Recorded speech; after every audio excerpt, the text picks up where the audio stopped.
We will all experience grief in this lifetime. At some point, every single one of us is going to be obliterated by loss. It's the price we pay for loving, for allowing ourselves to care deeply for things in this world that are finite and momentary. That is the covenant. That is the cost.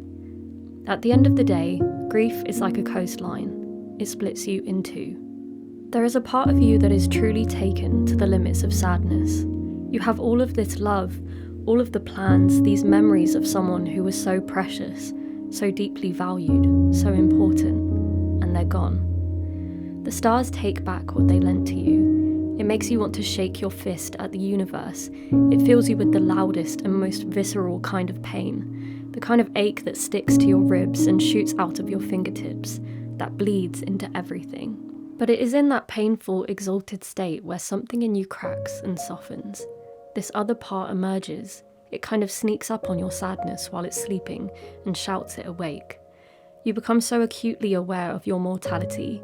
You become so acutely aware of your time here, of how precious it is. Every living thing, every drop of borrowed light, you are awake to how fragile it is, to how endangered it is, and you suddenly start to live in this state of responsibility.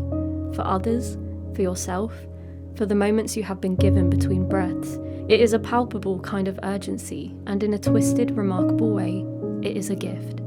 Because that is the aspect of grief that manages to, in an unforeseen way, shine a momentary light into the missing. Grief is the most honest reflection of love. You would not feel so deeply if you did not first have the capacity to love just as deeply.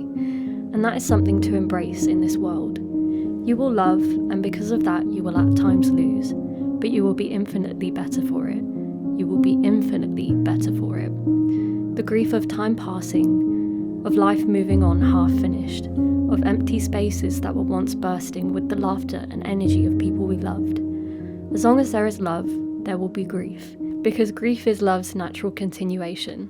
It shows up in the aisles of stores we once frequented, in the half-finished bottle of wine we pour out, in the whiff of cologne we get 2 years after they've been gone.